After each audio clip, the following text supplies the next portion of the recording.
अपन आप कहाँ से पढ़ने वाले हैं, फंक्शन ऑफ द ट्यूब्यूल्स है ना, 19.3 फंक्शन ऑफ द ट्यूब्यूल्स। अब देखो उसमें सबसे पहले क्या बोला, सबसे पहले स्टेटमेंट लिखा है, हम सबसे पहले नोट्स से देखो, नोट्स में यहाँ पर जो लिखा है ना इसको अपन को पढ़ना है सबसे पहले, ठीक, फंक्शन ऑफ द ट्यूब्यूल्स यहाँ से, ठीक, लिंक बाय सिंपल क्यूबॉइडल। अब देखो जो अपनी पीसीडी थी, कौन से ट्यूब्स थे बोल, सबसे पहले क्या था पीसी वुमेन्स के, उसके बाद में पीसी, उसके बाद में उसके बाद में डीसी, उसके बाद में क्या कलेक्टिंग रेट इसका पार्ट है नहीं है ना, याद रखना collecting rate is not a part of nephron. कपड़ा है डस्टर दे डस्टर,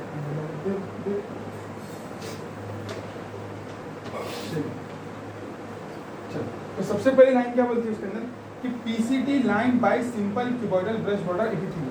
क्या बोला, पीसीटी जो है इसका मतलब जो पीसीटी जो है अपनी पीसीटी ये कैसे लाइन है बोलता, यानी इसके अंदर सिंपल क्यूब शेप के सेल, सिंपल क्यूबॉइडल, क्यूबॉइडल मतलब क्यूब शेप के क्यूबॉइडल इसी ब्रश बॉर्डर एपिथेलियम, और उसके ऊपर ब्रश भी है, यानी ऐसे ऐसे देखो ये ऐसे।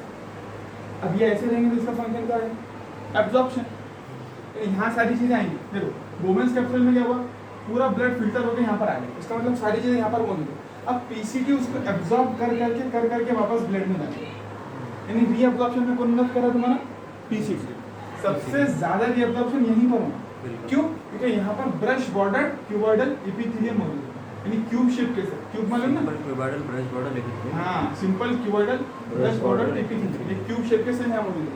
और इनके ऊपर क्या है, जैसे भी विलाई देख रहे हो ना स्टमक के अंदर, तो यहाँ पर जैसे भी ये विलाई रहते हैं और उसके ऊपर ऐसा ब्रश बॉर्डर अपीयरेंस रहता है, तो इससे क्या होता है, एब्जॉर्प्शन में स्पंज के जैसा, हाँ माइक्रोविलाई, तो स्पंज के जैसा चूसने में बहुत मदद मिलती है। तो यहाँ पर भी ब्रश बॉर्डर अपीयरेंस है, यानी यहाँ पर छोटे छोटे ये विलाई बने हुए ऐसे ऐसे ऐसे, यहाँ पर भी उससे क्या होगा, एब्जॉर्ब करने में बहुत ज़्यादा मदद मिलेगी। तो इसीलिए याद रखना है कि PCT line by simple cuboidal brush border epithelium. तो उसने पूछा कि the following duct is line by simple cuboidal epithelium brush border epithelium, तो क्या बोलेंगे तुम, पीसीटी, क्या पीसीटी।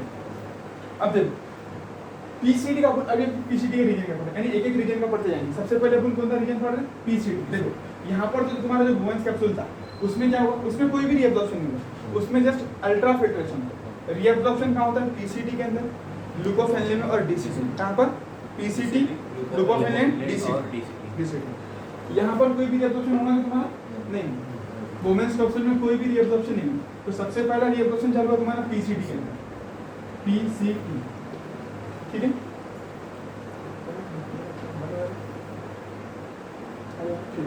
देखो रीअब्जॉर्प्शन, तो पीसीटी में रीअब्जॉर्प्शन क्या होता है वो देखो ना, देखो एब्जॉर्प्शन रीअब्जॉर्प्शन सेम समझना, कहीं पर एब्जॉर्प्शन बोलती है एनसीडी, कहीं पर रीअब्जॉर्प्शन बोलती है। तो तुमको ऐसा देखना है कि ये पीसीटी है फॉर एग्जांपल तुम्हारी ये, ठीक है ना, ये पीसीटी,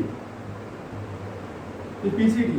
तो वो अगर बोलती है एब्जॉर्प्शन तो भी सेम बात है, रीअब्जॉर्प्शन तो भी सेम बात। तो अभी क्या हुआ, ब्लड फिल्टर होकर आया, अब यहाँ से आया था वहां जा रहा, इसलिए अपन ने रीअब्जॉर्प्शन इस्तेमाल किया। अब ऐसा नहीं कि एब्जॉर्प्शन बोले तो अलग, रीअब्जॉर्प्शन बोले तो अलग, दोनों भी सेम बात है, कोई डिफरेंस नहीं उसके अंदर। रीअब्जॉर्प्शन क्या होगा, ऑल इसेंशियल न्यूट्रिएंट, यानी वुमेन्स कैप्सूल में जितनी सारी इसेंशियल न्यूट्रिएंट आ चुकी थी अपनी, है ना, यहाँ पर सब आ गया था ना, ग्लूकोज, प्रोटीन और सेल छोड़ के सब आ गया। तो ग्लूकोज हो गया, उसके बाद में अमाइनो एसिड्स हो गया, और उसके बाद में छोटे मोटे भी मॉलिक्यूल्स, सुक्रोज, ये वो जितनी भी जो हमारा खाना पानी था, वो जितना इसेंशियल न्यूट्रिएंट बोले तो जो हमको एनर्जी देता था, हमारा खाना था, तो वो जितना कुछ भी ब्लड के अंदर फिल्टर होकर यहाँ पर आ गया, सब आता, तो वो सारा यहाँ से रीअब्जॉर्ब किया जाएंगे। क्योंकि अगर हम यूरिन के अंदर बहा देंगे, हम खाना खा रहे और यूरिन के थ्रू बहा देते, फिर तो अपनी एनर्जी कहाँ से भी नहीं है ना। तो इसलिए जितना कुछ इसेंशियल जो हमारे काम का न्यूट्रिएंट, एक्स्ट्रा का नहीं बोला, काम का, कौन सा, काम का न्यूट्रिएंट, तो काम का न्यूट्रिएंट सारा यहाँ से रीअब्जॉर्ब होकर वापस ब्लड में चले जाएंगे, या फिर एब्जॉर्ब होकर वापस ब्लड में चले जाएंगे। तुम दोनों भी टर्म यूज कर सकते हो, रीअब्जॉर्ब भी, एब्जॉर्ब भी। तो सबसे पहला पॉइंट क्या हो गया एब्जॉर्प्शन के अंदर, ऑल इसेंशियल, सारा के सारा, कुछ भी बाकी नहीं, यानी पूरा के पूरा रीअब्जॉर्प्शन इसेंशियल न्यूट्रिएंट का पीसीटी में ही हो जाएगा। तो पहला पॉइंट लिखना है तुम्हारे को, ऑल इसेंशियल न्यूट्रिएंट रीअब्जॉर्ब हो जाता है, ऑल इसेंशियल, सारे के सारे, पूरे जितना भी न्यूट्रिएंट आया था वो सारे के साथ रीअब्जॉर्ब हो गया।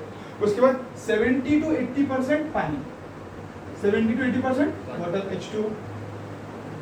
और तीसरा पॉइंट तुमको लिखना है यहाँ पर, 70 to 80% इलेक्ट्रोलाइट्स एंड वाटर, हाँ इलेक्ट्रोलाइट्स एंड उसके बाद में वाटर, वाटर कितना परसेंट, वो भी उतना ही हाँ वो भी उतने परसेंट, 70 to 80% वाटर H2 दोनों भी। यानी अब देखो इसके साथ इसको खाना पानी होगा, खाने पानी के साथ तुम्हारा सोडियम, ठीक है, तुम्हारा पोटेशियम, जो बाइकार्बोनेट, जितने कुछ इलेक्ट्रोलाइट आए थे जो तुम्हारी बॉडी के लिए काम किए, बाइकार्बोनेट, सोडियम, मैग्नीशियम, पोटेशियम, जितने भी इलेक्ट्रोलाइट हमारी बॉडी के अंदर फ्लूइड में रहते, कैल्शियम, वो उसके अंदर का यानी 70 to 80% इलेक्ट्रोलाइट यहाँ पर चले गए वापस। कितने परसेंट? पूरे नहीं गए, इलेक्ट्रोलाइट पूरे काम के नहीं है, क्योंकि एक्सेस हो जाते तो हम खुद हमारी बॉडी से बाहर निकालते उसको, तो पूरे बाहर नहीं जाएंगे।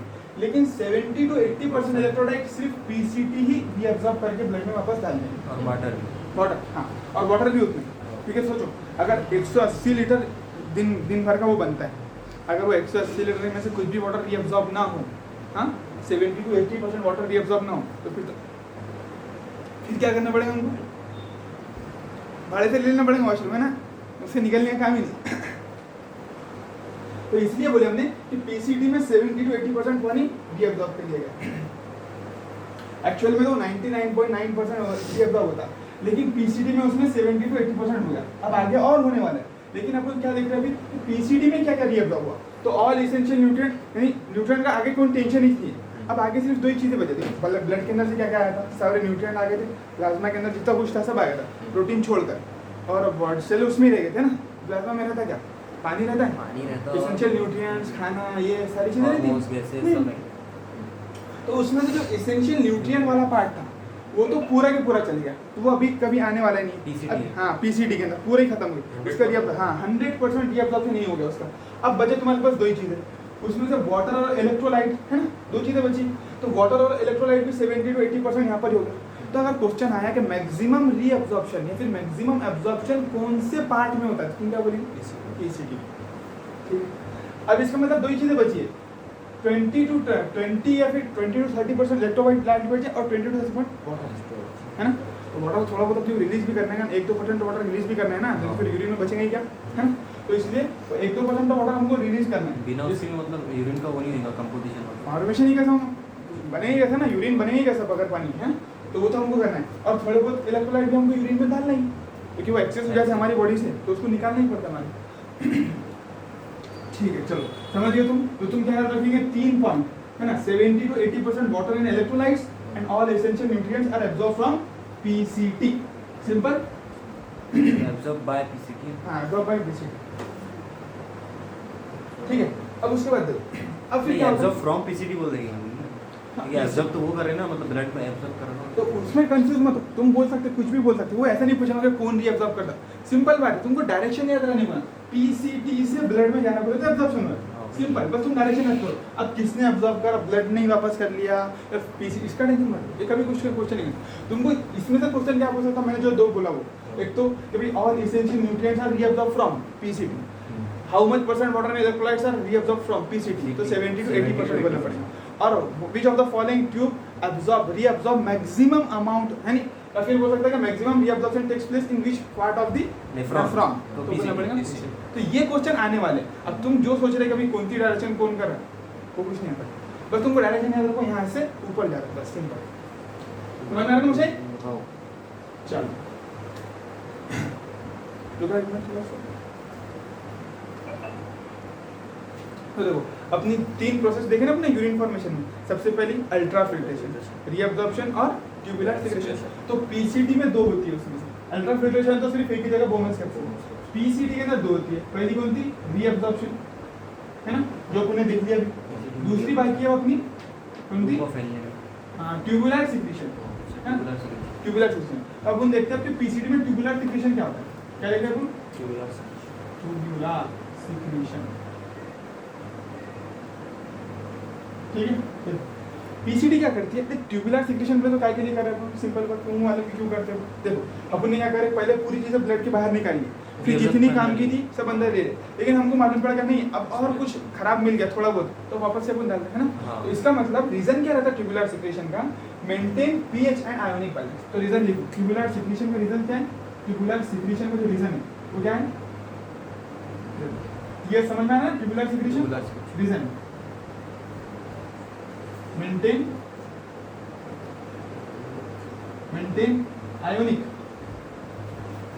ionic and pH balance, and pH balance. समझ में आया? यानी जो एक्सेस हो गया, अब हमारी बॉडी का पीएच ना बढ़ गया। अगर पीएच देखो फॉर एग्जांपल ब्लड है, तो ब्लड के अंदर कोई रिएक्शन हुई, उसकी वजह से H प्लस आयन बहुत ज़्यादा बढ़ जाएगा, है ना? अगर ब्लड ज़्यादा एसिडिक हो जाएंगे तो फिर तो अंदर के सेल्स भी मारना चालू कर देंगे। तो ये एक्सेस H प्लस आयन क्या करते हैं हम, ये हमारी ट्यूबुलर, ये ट्यूब है हमारी, ये इसके अंदर डाल देते हैं, इसी को बोलते हैं ट्यूबुलर H प्लस आयन ज़्यादा। हाँ, अगर ब्लड के अंदर H प्लस आयन ज़्यादा हो गए तो उसको मेंटेन, पीएच को मेंटेन करने के लिए इधर डाल देते हैं, या फिर कम हो गए तो निकालते नहीं अपन, हम ट्यूबुलर सिक्रीशन बोले ना, ट्यूब सिक्रीट करा। अब ट्यूब सिक्रीट करा तो ऐसा नहीं कि ऊपर सिक्रीट करेंगे ट्यूब, है ना? ट्यूब नाम तो ट्यूबुलर सिक्रीशन है, लेकिन तुमको क्या याद रखना है, ब्लड में से वापस ट्यूब में चीजें डाली जाएंगी। तो ब्लड में से कैसे डाली, पर यहाँ पर आएंगी, फिर यहाँ से ट्यूब अपने जो अंदर जो उसका मटेरियल बह रहा है उसके अंदर सिक्रीट करने में, समझे बात? तो ट्यूबुलर सिक्रीट, तुम डायरेक्शन याद रखो, ब्लड से सबसे पहले अल्ट्रा फिल्ट्रेशन में ब्लड से ट्यूब में आया तो अल्ट्रा फिल्ट्रेशन, वापस ट्यूब से ब्लड में चले गया तो रीअब्जॉर्प्शन, और वापस फिर ब्लड से और थोड़ी थोड़ी चीजें अगर ट्यूब में डायरेक्ट सिक्रीट कर दी जा रही तो ट्यूबुलर सिक्रीशन। बस मतलब डायरेक्शन मैटर करती है। पहले वो ट्यूब में आ रही, फिर ट्यूब उसको सिक्रेट कर रहा अंदर, यहाँ पर आए, जैसे देखो H प्लस यहाँ पर आया, यहाँ पर आया, फिर ट्यूब क्या करे उसको अंदर लोड दे रहा है उसको, तो ऐसा इसलिए नाम रख दिया गया है ना? नहीं वापस रीअब्जॉर्प्शन तो नहीं बोल सकते थे ना उसको, इसने वापस एब्जॉर्ब कर लिया करके, इसलिए ट्यूबुलर सिक्रेशन एक नाम रखे पहचान की। बस डायरेक्शन इंपॉर्टेंट है, तुमको ऐसा याद नहीं रखना कि ट्यूब ही सिक्रेट, ऐसा कभी नहीं पूछेगा कि कौन सिक्रेट करता, ब्लड सिक्रेट करता है कि ट्यूब सिक्रेट करता है, ऐसा नहीं। डायरेक्शन पूछ सकता तो भाई ट्यूबुलर सिक्रेशन में चीजें कहाँ से कहाँ जाती है, तो तुमको बोलना पड़ेगा blood to tube, tube to blood नहीं, नाम तो कंफ्यूजिंग है ना, इसलिए क्वेश्चन पूछ सकता है कि भाई ब्लड टू ट्यूब आएंगे, ट्यूब टू ब्लड जाएंगे, तुमको बोलना पड़ेगा ब्लड टू ट्यूब आती है। ये जो नेफ्रॉन है तुम्हारा ट्यूब, उसके अंदर तो ट्यूबुलर सिक्रेशन में यही हुआ। क्या हुआ देखो, पीसीटी से ट्यूबुलर सिक्रेशन हुआ। हाँ, काय के लिए होता है ट्यूबुलर सिक्रेशन, रीजन क्या दिया ट्यूब जो आते हैं वो सब्सटेंस होता है, हां ब्लड टू ट्यूब जो आ रहे हैं सब्सटेंस होता है। हाँ, सब्सटेंस, वो सारी चीजें। तो देखो उसके अंदर क्या बोले अपने रीजन, पीएच बैलेंस। तो पीएच बैलेंस कैसा होता है, H प्लस के जरिए। अगर ज्यादा पीएच हो जाएगा ब्लड के अंदर तो हम ये H प्लस को कहाँ डाल देंगे, इसमें डाल देंगे यूरिन के अंदर। तो इसीलिए यूरिन का थोड़ा पीएच एसिडिक है, जो हमारा यूरिन रहता है ना वो थोड़ा एसिडिक रहता है।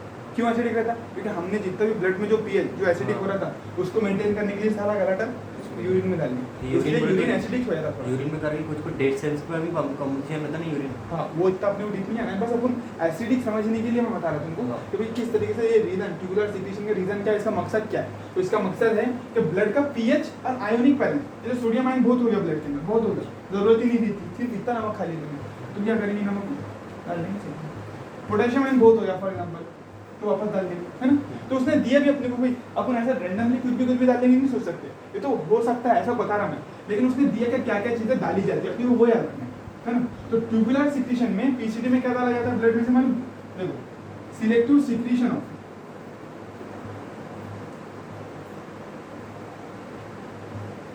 तो ट्यूबुलर सिक्रेशन देखो maintain pH and ionic balance, selective secretion किया जाता है, इसके अंदर डाला जाता है कौन सी चीजें, H प्लस आयन डाला जाएगा, ठीक है, K प्लस आयन डाला जाएगा और अमोनिया भी डालेंगे, और अमोनिया NH2, ये तीनों भी चीजें वेस्ट है, देखो कोई भी अपनी काम की नहीं, एक भी ऐसी नहीं है जिसको अपन वापस यूज कर सकें। और अगर रीअब्जॉर्प्शन यानी फॉर एग्जांपल लगा दी, हां वेक्टर लगा दिया ना, कंफ्यूज हो जाए इसलिए वेल तुम समझ सकते हो इसको, चलो ठीक है, एनर्जी वाले को समझने के लिए उनका धरती करके याद है ना? चलो तो ये तीनों चीजें देखो, अमोनिया भी हमारा वेस्ट है ना, तो हम उसको ट्यूबुलर सिक्रेशन में डाल दिए, ठीक है, ये तीन चीजें।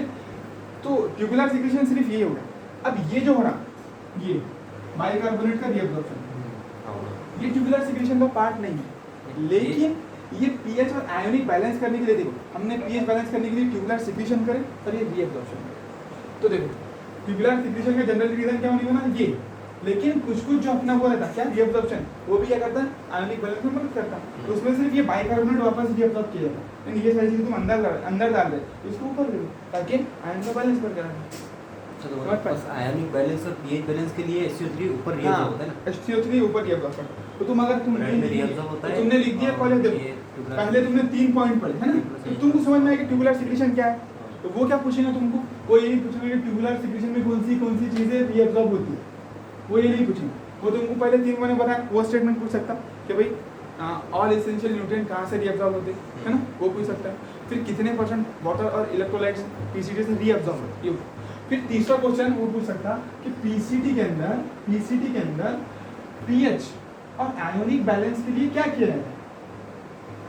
आयोनिक बैलेंस के लिए क्या किया दो काम करते हैं, है ना? देखो सिलेक्टिव सिक्रीशन यानी सिलेक्टिव सिक्रीशन यानी बोलो क्या हो रहा है? सिक्रीशन बोले तो selective secretion tubular secretion, tubular secretion. Selective secretion is nothing but a tubular secretion, ठीक है? तो ये सिलेक्टिव सिक्रीशन किस तरीके से करते हैं अपन? H+ का, K+ का और अमोनिया का, इन तीनों को अपन वापस डालते हैं कहाँ पर? फिल्ट्रेट में। फिल्ट्रेट में। और इसी के लिए अपन बाइकार्बोनेट जो रहता है रीअब्जॉर्प्शन, देखो अपन एब्जॉर्प्शन है, एब्जॉर्प्शन की एब्जॉर्प्शन, अब देखो यहाँ पर एब्जॉर्प्शन लिख दिया उसने, है ना? तो इसमें कंफ्यूजन है एब्जॉर्प्शन के रीअब्जॉर्प्शन, यानी वापस लेना है, सिंपल। तो अपन इसको एब्जॉर्प्शन लिख सकते हैं, रीअब्जॉर्प्शन लिख सकते हैं। एब्जॉर्प्शन, एब्जॉर्प्शन किस चीज का होता है? बाइकार्बोनेट HCO3 माइनस का, समझे तुम? तो ये दो सवाल बन सकते हैं कि एक एब्जॉर्प्शन अपन ने पहले पढ़ लिया, इसका भी एब्जॉर्प्शन होता है लेकिन अपन इसको इंक्लूड करेंगे नहीं, वो इलेक्ट्रोलाइट्स में सारे ही आ गए ना, इसलिए उसको छोड़ दिए थे। बाद में यानी पीसीटी के अंदर पीएच और आयोनिक बैलेंस करने के लिए कौन सी क्या क्या कराई जाती है? तो एक स्टेप ट्यूबुलर सिक्रीशन की जाती है और दूसरा एब्जॉर्प्शन किया है, रीअब्जॉर्प्शन बोल सकते हैं, एब्जॉर्प्शन जैसा बाइकार्बोनेट। तो ऐसा पूछेंगे, वो ये नहीं पूछेगा तुमको कि भाई ट्यूबुलर सिक्रीशन में क्या क्या रिलीज हुए करके, नहीं, वो पूछेगा कि पीसीटी में पीएच एंड आयोनिक बैलेंस करने के लिए तुम क्या क्या कर सकते हो? तो तुम बोलेंगे ट्यूबुलर सिक्रीशन कर सकते तीन चीज़ों का, H+ K+ अमोनिया का, और रीअब्जॉर्प्शन कर सकते बाइकार्बोनेट। सिंपल, समझ में आ गई चीज़? दो क्वेश्चन हो गया।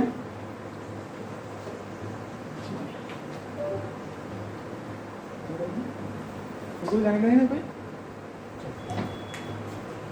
अब देखो ये अपन ने देख लिया पीसीडी के दो पॉइंट, अपन ने देखे एब्जॉर्प्शन होता है, उसके बाद देखे पीएच और आयनिक बैलेंस के लिए क्या करता है पीसीडी, तो दो काम, ट्यूबुलर सिक्रीशन करता और बाइकार्बोनेट का रीअब्जॉर्प्शन। तो इस तरीके से याद करना है इसका ना। तुमको सबसे पहले अगर ये समझ में आ जाए कि हमको याद क्या करना है, पूछा क्या जा सकता, क्योंकि ये टॉपिक में यही समझ में नहीं आता कि याद रखना क्या है, तो फिर समझ में नहीं आएगा। लेकिन तुमको समझ में आ गया कि अच्छा सवाल इस तरीके के पूछे जाते हैं, इस हिसाब से अपने याद करना है, फिर क्लियर करते हैं।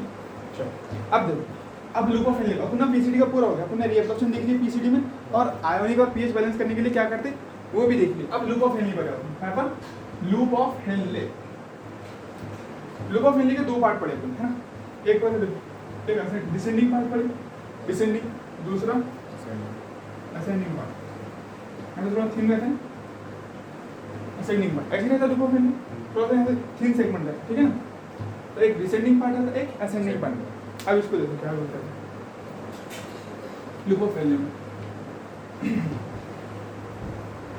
तो लूप ऑफ हेनले के दो part, ascending loop of Henle और डिसेंडिंग लूप ऑफ हेनले। अपन निकाल देंगे descending loop of Henle, descending. अब देखो अभी क्या हो गया, अभी जैसे तुम्हारा पीछे देखो यहाँ पर पूरा क्या हो गया था, यहाँ पर पूरी चीजें आ गई थी वोमेन कैप्सूल में, है ना? फिर पीसीडी से वापस पूरी चीजें ले ली गई, है ना? तो लूप ऑफ हेनले में तुम एक चीज याद रखो, तो पूरी चीजें जैसे ले ली गई, पूरी चीजें ले ली गई, तो ऑस्मोलैरिटी यानी नमकीनियत कितनी हो जाएगी उसके अंदर? सारी चीजें ले ली तुमने, निकाल लिया ऊपर, तो कम हो जाएंगी सारी चीजें? नहीं रहती हो जाएगी, सारी चीजें निकाल ली, सारी चीजें बोल तो सिर्फ वाटर बोल रहे हो, तुमने इलेक्ट्रोलाइट्स भी निकाल लिए ना। देखो नमकीन, पानी से नमकीन रहेगा तुम्हारा, जो यहाँ पर जो फ्लूइड मौजूद है उसके अंदर, इसका मतलब सॉल्यूट कितना मौजूद है, वो गाढ़ा कितना है ना? उसमें चीजें कितनी रहती है, तो वो कैसे पानी से रहेगा? क्यों? जैसे तुमने ताकि साफ पानी ले तो वो नमकीन रहेगा क्या? उसमें कुछ मिलेगा कि नहीं? तो चीज़ें जब तुमने इसमें से वापस निकाल ली है, देखो यहाँ पर पहले बहुत ज़्यादा नमकीन था, यहाँ ऑस्मोलैरिटी बहुत ज़्यादा थी, जब वो वोमेन्स कैप्सूल में आया था तो सारी चीज़ें उसमें थी, तो ऑस्मोलैरिटी बहुत ज़्यादा थी। लेकिन जैसे वो पीसीडी से सारी चीज़ें निकाल ली गई, लूप ऑफ हेनले करीब करीब तो सारी चीज़ें निकाल ली गई ना, यहाँ से वापस चली गई ना सारी चीज़ें, तो अब ऑस्मोलैरिटी क्या हो गई? कम हो गई। तो यहाँ पर 1200 अगर माने अपन, तो यहाँ पर वापस से 300 हो गई। सही बात है, ये बात है ठीक। तो तुमको ये समझ में आ गया कि पीसीडी से निकालने के बाद में ऑस्मोलैरिटी कम हो चुकी है, यानी असेंडिंग लूप, जो लूप ऑफ हेनले है उसका जो स्टार्टिंग पॉइंट है, स्टार्टिंग पॉइंट यहाँ पर जो ऑस्मोलैरिटी थी इसका मतलब 300, यहाँ 300, नीचे आते आते कितनी हो जाएगी? 1200, फिर वापस ऊपर जाकर कितनी? 300। ये तुम याद रखो कैसा भी कर, क्योंकि इससे अपन फिर कॉन्सेप्ट बना सकते हैं कि क्या हो पा रहा है। अगर तुमको इससे समझना है, तुमने अगर ये याद रख लिया कि टॉप मोस्ट पॉइंट पे दोनों जगह 300 है, अब यहाँ 300 का तुमको याद रहेगा कि कैसा आता, मैंने उसका वो भी दिया, तुमको भी क्या का प्रूफ भी दिया कि पीसीडी से सारी चीजें निकाल ली गई, इसीलिए ऑस्मोलैरिटी 300। ऑस्मोलैरिटी बोले तो वो कितनी नमकीन है, हाँ यानी कितना गाढ़ा है, उसमें कितनी सारी चीजें है। जैसे तुमने एक गिलास शरबत ली, एक गिलास दोनों एक गिलास पानी ली, फॉर एग्जाम्पल ये बॉटल भर के मैंने पानी लिया, अब ये क्या बॉटल एकदम साफ है, अब मैं क्या करूँ, उसमें नमक डाल दूँ, एक मुट्ठी भर के नमक डाल दिया, मुट्ठी भर के शक्कर डाल दिया, कुछ बुरका डाल दिया इसके अंदर, हल्दी डाल दिया, तो ये कैसा बनेगा, सॉल्यूशन बनने लगा। तो इसकी ऑस्मोलैरिटी बढ़ेगी, यानी चीज़ें जब इसमें डालूंगा, अभी क्या एकदम प्योर है तो इसकी ऑस्मोलैरिटी 0 करीब करेगी, कुछ भी नहीं है इसके अंदर, साफ पानी। हो सकता है थोड़ा बहुत सोडियम आयन होंगे, पोटेशियम आयन होंगे, बस उतना। ऑस्मोलैरिटी बाकी क्लियर दिख रहा तुमको, पूरा पानी क्लियर है। लेकिन जैसी चीज़ें मैं ये चीज़ें ऐड करूँगा, सोडियम, नमक, शक्कर, ये चीज़ें, इसकी ऑस्मोलैरिटी बढ़ने लगेगी। अभी मान लो इसकी ऑस्मोलैरिटी 10 है, सिर्फ 10 मान लो, तो जैसे मैंने मुट्ठी भर के नमक डाल दिया तो कितनी रहेगी, 150 हो जाएंगी, 200 हो जाएंगी। फिर मुट्ठी भर के शक्कर डाल दिया तो चलेगी 500 तक के, फिर और डाल दिया मैंने, बुरका डाल दिया इसके अंदर, हल्दी डाल दिया, तो पूरा जो मिक्सचर बन रहा ये सारा, तो इसकी ऑस्मोलैरिटी बढ़ते चल जाएगी। इसी तरीके से जब यहाँ से ब्लड आया था, कहाँ से, वुमेन्स कैप्सूल से हमने जब पूरा फिल्टर करके ब्लड निकाले थे, तो उसकी ऑस्मोलैरिटी बहुत हाई थी, उसमें सारी, हाँ 1200 समझ लो, बहुत हाई थी, बहुत ज़्यादा उसके अंदर मटेरियल था। लेकिन पीसीटी से जैसे उन्हें सारी चीज़ें अब्जॉर्ब कर ली, देखो न्यूट्रिएंट जितने थे सारे चले गए, 70 to 80% इलेक्ट्रोलाइट भी चले गया। अब कितनी बच गई इसका मतलब 300। रीजन भी मालूम पड़ गया क्या क्या रखी, ठीक। अब देखो यहाँ से यहाँ जा रहे तो बढ़ रहा है, ऑस्मोलैरिटी क्या हो रही, बढ़ रही। ऑस्मोलैरिटी क्या हो रही मुझे, ऑस्मोलैरिटी देखो, ऑस्मोलैरिटी बढ़ाने के 2 तरीके। ऑस्मोलैरिटी अगर ये नमकीन है इसके बढ़ाने के 2 तरीके। एक तो क्या करो, फॉर एग्जाम्पल देखो ये अभी जितना नमक इतना पानी दिख रहा है, इसमें तुम मान लो क्या थोड़ा सा नमक डाल दिया मैंने, 1 चुटकी नमक है इसके अंदर, है ना, ऑस्मोलैरिटी। अब जितना ज़्यादा पानी, देखो अगर मैंने टाकी भर के पानी के अंदर 1 चुटकी नमक डाला तो नहीं के बराबर हो जाएगा। लेकिन मैंने अगर 1 कप पानी के अंदर एक चम्मच नमक डाल दिया, यानी ऑस्मोलैरिटी जो डिपेंड करती है ना, वो डिपेंड करती है ऑस्मोलैरिटी को अपन एक तो जो उसके अंदर सॉल्ट है वो डाल के बढ़ा सकते हैं, एक नहीं तो उसमें पानी निकाल के बढ़ा। हाँ, यानी डिपेंड करती है 2 चीज़ों पे, तुमने कितना पानी लिया वो भी डिपेंड करेगा। तुम बोलेंगे भाई मैं नदी में पानी लिया, उसमें 1 चम्मच नमक डाल दिया तो कितनी ऑस्मोलैरिटी होगी। यानी तुमने नदी भर के पानी लिए, उसमें 1 चम्मच नमक डाल रहे, और 1 कप पानी लिया उसमें 1 चम्मच नमक डाल रहे, और तुम बोले दोनों की ऑस्मोलैरिटी बराबर, ये बात सही है। कौन नमकीन रहता है, ऑस्मोलैरिटी कुछ भी नहीं, नमकीन है।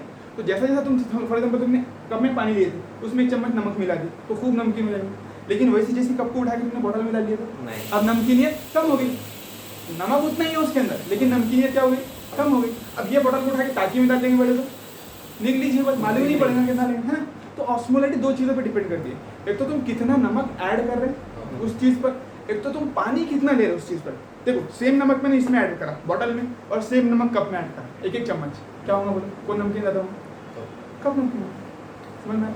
तो पानी पे डिपेंड करे। अब देखो मैंने क्या करा, फॉर एग्जांपल दोनों सब कप का पानी सेम लिए, एक बॉटल यहाँ पर लिया, एक बॉटल यहाँ पर लिया। अब इसमें मैंने आधा ग्लास नमक ऐड कर दिया, 1 बॉटल भर के पानी है बढ़िया पूरा, ऐसी एज इट इज़ पूरी बॉटल सेम, यानी वॉल्यूम और जो पानी है वो सेम है। अब मैं 1 बॉटल के अंदर आधा कप नमक डाल रहा या फिर आधा ग्लास नमक डाल रहा, दूसरी बॉटल में ग्लास भर के नमक डाल, तो कौन नमकीन होगा, जिसमें ग्लास भर के डाले। तो नमक ज़्यादा बढ़ेगा तो ऑस्मोलैरिटी बढ़ेगी, और पानी कितना जितना कम लेंगे तुम उतनी ऑस्मोलैरिटी बढ़ेगी। तो चीज़ समझ में आई, चल बढ़िया। अब देखो तो ऑस्मोलैरिटी को बढ़ाने के हमारे पास 2 तरीके हो गए, क्या हो गए, ऑस्मोलैरिटी बढ़ाने के 2 तरीके। एक तो क्या करो, नमक ऐड कर दो उसमें, है ना, खारा करने के क्या है 2 तरीके, एक तो बॉटल में जितना नमक मिलाएंगे उतना खारा हो जाएगा, दूसरी चीज़ नमक को उसमें हम लोग पानी को वापस खींच लो उसमें। जैसे ये बॉटल भर के नमक है, इसमें बॉटल भर के था तुम्हारा पानी, इसमें तुमने एक चम्मच नमक मिलाया, ठीक, 1 चम्मच। बाद में क्या करें, इस बॉटल को तुमने भगोने में डाल दी और उसको उबालना चालू कर दिया, तो उबालने से क्या होगा, पानी धीरे धीरे धीरे धीरे पूरा हो जाएगा। अब सिर्फ 1 कप पानी बचा, अब वो 1 कप ना पानी कितना नमकीन हो जाएगा, नमक जा सकता है उसमें, नमक कभी नहीं आता। अगर नमक उड़ जाता था तो अपन कभी नमक खा ही नहीं पाते थे, क्यों, क्योंकि समंदर के पानी से अपन नमक कैसा बनाते, समंदर का पानी जमा करते, उसको खुले में रख देते, धीरे धीरे धीरे पूरा पानी उड़ जाता और पूरा नमक बच जाता, है ना। तो पूरा नमक बचा, तो वही नमक को अपन एक्सट्रैक्ट करते, उसको यूज़ करते। तो इसमें तुमने जो 1 चम्मच नमक डाले थे, तो अगर पूरा भी पानी उड़ गया तो नमक का कुछ नहीं होने वाला है। तो जैसा जैसा पानी कम होता जाएगा वैसा वैसा उसकी नमकीनियत बढ़ते जाएगी, समझ पा रहे तुम। तो तुमने क्या करा, बॉटल को मैंने तुमको नमकीन बनाया, 1-1 बॉटल दोनों को दिया। क्या फॉर एग्जाम्पल देखो, 1 बॉटल मैंने चम्मच, इसमें 1 चम्मच नमक डाल दिया, तुमको दे दिया, यानी जकवान को दे दिया, और 1 चम्मच नमक डाल के मैंने मुशाहिद को दिया। अब मुशाहिद ने क्या करा कि मैंने बोला नमकीन बना के लाओ, मुशाहिद ने क्या करा कि उसमें और 2-3 चम्मच 5-6 चम्मच नमक ऐड कर दिया, सिंपल बन गया नमकीन। अब जकवान ने मुझे नहीं यार मैं थोड़ा कुछ अलग करता, उसने क्या करा, तवे पर रखा उसको, यानी भगोने में रख दिया, भगोने में गर्म करना चालू कर दिया, गर्म करना चालू करा, गर्म करके करके करके पूरा पानी उड़ा दिया। अब 1 कप पानी बचा। अब मुशाहिद ने जो लाया था मैंने पी के देखा, मैं उतना ही नमकीन लगा। अब जो जकवान ने लाया वो भी पी कर देगा, सेम नमकीन लगा। क्या पॉसिबल है, बिल्कुल पॉसिबल है, क्योंकि उसने पानी कम करके उसको नमकीन बना दिया, इसने नमक ऐड करके नमकीन बना दिया, सिंपल। तो दो समझ में आ गए तुमको। नमकीन बनाने के दो तरीके अपने पास है ना। नमक बढ़ा के हाँ पानी कम करके। पानी कम करें बिल्कुल। तो अभी देखो अभी अपनी नमकीनियत कम है और हम बोलते हैं कि नीचे जाते जाते यहाँ पर बढ़ने वाली है, हाँ। तो हम दो में से कोई भी एक तरीका इस्तेमाल कर सकते हैं। कौन सा बोलो? क्या तो पानी निकाल सकते हैं, हाँ, या फिर नमक ऐड कर सकते हैं। तो अपन ने क्या करे अभी सारी चीज़ें निकाली, अभी तो सारी चीज़ें निकाले ना तुम बोलो, अभी यहाँ से सारी चीज़ें निकाल ली, तो क्या और हम इसमें से कुछ निकाल पाएंगे क्या? हम पूछाइए अभी तो कुछ ही नहीं बचा ना, इसमें बहुत कम चीज़ें बची ना, तो अगर इसमें और कुछ निकाल देंगे तो फिर तो कुछ ही नहीं बचेगा। या फिर उसमें नहीं नमक ऐड करेंगे, अभी तो हम सारी चीज़ें निकाले, अगर ऐड ही करने का होता तो निकालते क्यों आते? अगर हमको ऐड ही करने का रहता तो निकालते थे क्या नहीं निकालते? तो हमारे पास दूसरा नहीं देखो अभी यहाँ पर क्या करें हमने 70 to 80% पानी और इलेक्ट्रोलाइट निकाल दिए, देखो इसेंशियल न्यूट्रिएंट निकल गए पूरे और 70 to 80% पानी निकल गया, यानी पानी अभी भी बहुत कुछ बाकी है उसके अंदर, पानी अभी भी बहुत सारा बाकी है और न्यूट्रिएंट बहुत कम है, इलेक्ट्रोलाइट्स थोड़े बहुत बाकी है, लेकिन न्यूट्रिएंट के निकलने से वो पतला होगा यानी नमकीनियत कम होगा। न्यूट्रिएंट होने की वजह से भी तो कुछ ना कुछ होगा ना उसके अंदर, सॉल्यूट है ना न्यूट्रिएंट भी, जैसे ग्लूकोज अमाइनो एसिड्स। एक ऑस्मोलैरिटी ऐसी भी तो कम करे ना अपन कि नमक को ही निकाल ले रहे। हाँ ना, नमक को निकालने से ऑस्मोलैरिटी कम, लेकिन अपने को यहाँ पर क्या करनी है, कम करने की बढ़ाने की, बढ़ाने की है ना, बढ़ाने की है। तो अपने पास दो तरीके, या तो पानी निकाल लो या फिर कुछ ऐड करो। तो ऐड तो अपन कर नहीं सकते क्योंकि अपन ने अभी निकाले, अगर अपने को ऐड ही करने का रहता तो अपन निकालते ही नहीं थे ना, फिर अपने को ऐड ही करने का रहता तो निकालते नहीं थे। तो अपने पास दूसरा तरीका बचा, इसमें भर भर के पानी है और इलेक्ट्रोलाइट थोड़े बोले, नहीं देखो 70% पानी और 70% इलेक्ट्रोलाइट, इलेक्ट्रोलाइट बहुत छोटे छोटे रहते, पानी का बहुत बड़ा रहता।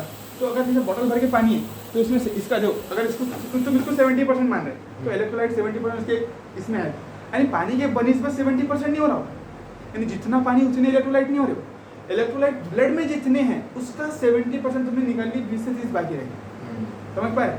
पानी और इलेक्ट्रोलाइट सेम नहीं है कि भाई 70% पानी बोले तो इतना और 70% इलेक्ट्रोलाइट बोले तो इतना भर के नमक, ऐसा नहीं है ना।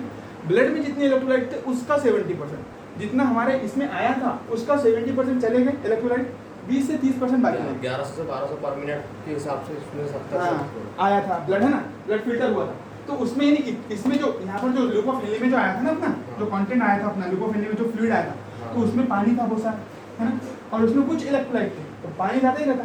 अपने पढ़ा था ना प्लाज्मा में कितने परसेंट पानी, 90 to 92% पानी, और इलेक्ट्रोलाइट रहती कितने 6 से 8% तो प्रोटीन है, यानी 2% भी इलेक्ट्रोलाइट नहीं रहते।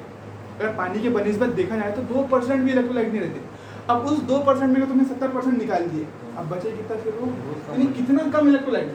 तो तुम ये सोच ही नहीं सकते कि इसमें से इलेक्ट्रोलाइट यानी डालकर या फिर डाल तो नहीं सकते, निकाल भी नहीं सकते क्योंकि निकालने में फिर और कम हो जाएंगे। तुम्हारे पास एक ही रास्ता बचा, कौन सा?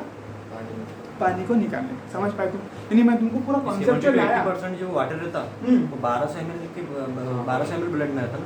हाँ नहीं, हाँ 70 to 80% ये नहीं देखो, अपने को 125 पर देखने का। 125 जो आया था ना अपना जो बना था ना 125, उस 125 का तुमने क्या करे 70 to 80% वापस लिख चले। इसका मतलब ऐसा समझ लो तुम 100 ml तुमने वापस लिख चले, 50 ml या फिर 45, 25, 30 ml पानी बाकी है, ठीक है।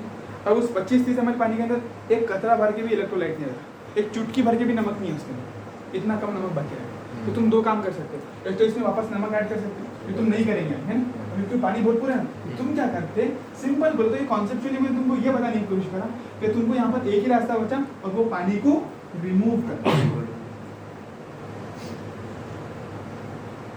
समझ पाए तुम बात? तो तुम यहाँ से क्या करेंगे, पानी क्या निकालेंगे बोलो, पानी को रिमूव करते हैं। पानी को रिमूव, चारों तरफ से यहाँ से पानी आ रहा है, क्या हो रहा हूँ, जैसा जैसा पानी निकलते चल जाएगा, जैसा जैसा पानी निकलते चल जाएगा तो क्या होते चल जाएगा, ऑस्मोलैरिटी बढ़ती चल जाएगी। तो 300 से कहाँ पर आएंगे हम, 1200। अब पानी पूरी तरीके से निकल गया। अब क्या हो गया, पानी पूरी तरीके से निकल गया। अब तो मैं बोल रहा कि अभी एकदम खारा हुआ, क्या हुआ बोलो, तुम्हारे पास 1 कप भर के पानी बचा है, 1 कप भर के पानी है उसके अंदर नमक है, यानी 1 कप पानी उसके अंदर नमक है।